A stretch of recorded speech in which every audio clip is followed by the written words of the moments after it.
Bonjour, dans la capsule suivante, je vais te démontrer d'où provient la formule de l'aire d'un polygone régulier. Premièrement, il faut que tu te rappelles qu'un polygone régulier veut dire une figure à plusieurs côtés, dont tous les côtés et tous les angles sont congrus. Pour faire la démonstration, je vais utiliser un hexagone régulier. Je vais tracer des segments à partir du centre. Chacun des segments va partir du centre et se rendre à un sommet de mon hexagone. Tu remarques que lorsque je trace les segments qui partent du centre à chacun des sommets, ils se forment des triangles.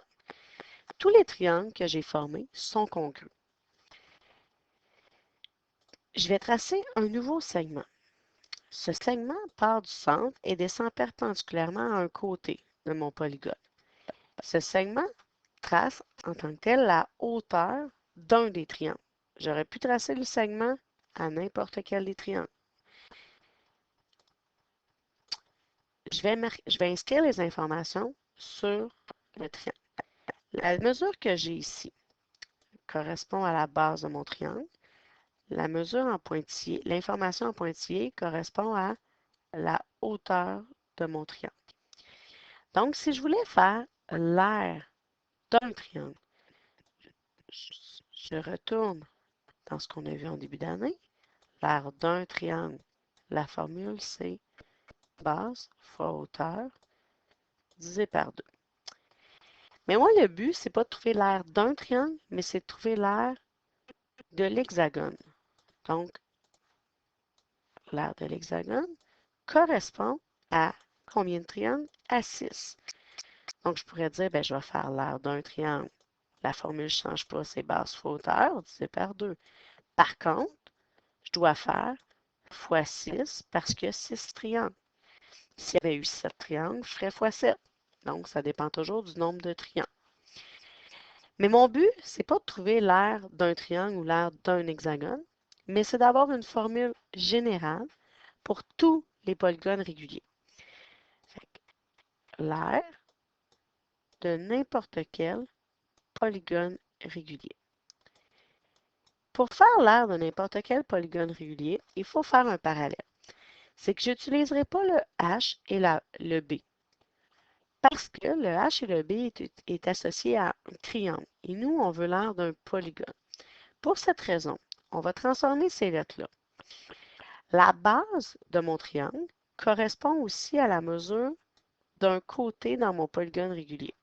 Donc, au lieu de dire base d'un triangle, je vais dire côté du polygone régulier.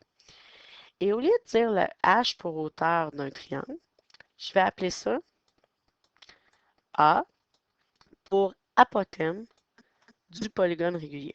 Parce qu'un apothème dans un polygone régulier veut dire un segment qui part du centre et qui se rend perpendiculairement au milieu d'un côté. Donc, j'aurais pu tracer l'apothème à partir du centre ici et descendre perpendiculairement sur le côté qui est ici. Il y a plusieurs endroits où je peux tracer mon apothème.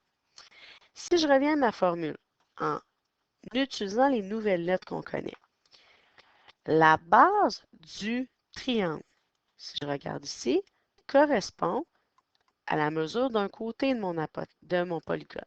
Donc, je peux dire, au lieu de base du triangle, je vais mettre côté du polygone fois la hauteur du triangle correspond à l'apothème du polygone. Donc, au lieu de H, je peux mettre le A pour apothème.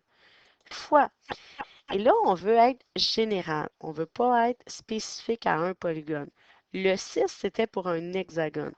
Mais le 6 voulait dire 6 triangles, mais il y a toujours le même nombre de triangles qu'il y a de côtés dans un polygone. Fait que si ma figure, c'est un heptagone qui a 7 côtés, quand je vais tracer mes triangles, il va en avoir 7. Si j'ai un octogone qui a 8 côtés, si je trace mes triangles, il va en avoir 8. Fait que comme j'ai toujours le même nombre de triangles que je vais avoir de côté, je vais pouvoir remplacer le nombre ici par n pour vouloir dire nombre de côtés.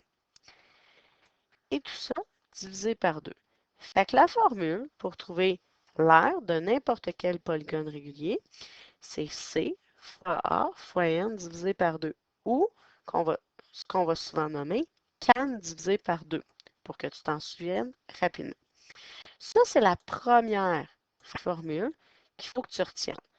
On utilise cette formule-là quand on connaît certaines informations. Ça veut dire, je l'utilise lorsque je connais le côté d'un polygone, l'apothème d'un polygone, le nombre de côtés d'un polygone. Mais ça arrive de temps en temps qu'on n'a pas ces informations-là, qu'on te donne à la place le périmètre d'un polygone régulier. Lorsqu'on va te donner le périmètre d'un polygone régulier, si on retourne dans les notions qu'on a vues au dernier cours, le périmètre, la formule du périmètre, c'est n fois c. Nombre de côtés fois mesure d'un côté lorsque mon polygone est régulier. Pour cette raison, je vais pouvoir partir de cette formule-là pour t'expliquer la nouvelle formule que tu pourras utiliser. La première formule pour un polygone régulier qu'on vient de voir, can divisé par 2. Ici, je n'ai pas mis les points qui séparent.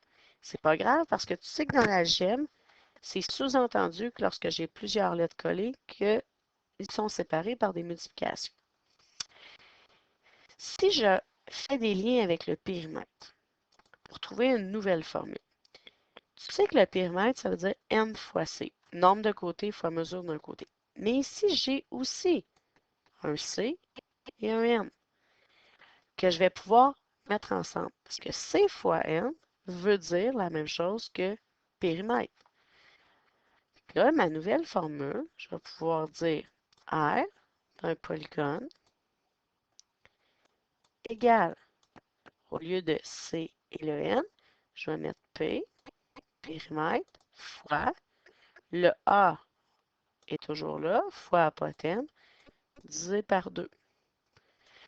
Donc, la deuxième formule qu'on va pouvoir utiliser pour calculer l'aire d'un polygone régulier, périmètre fois apothème divisé par 2.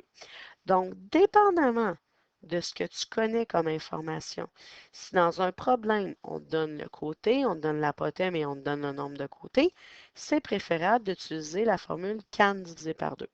Par contre, si je te donne le périmètre et l'apothème, c'est préférable d'utiliser la formule périmètre fois apothème divisé par 2. Donc, ça va être libre à toi de choisir la formule la plus propice à chacun des problèmes.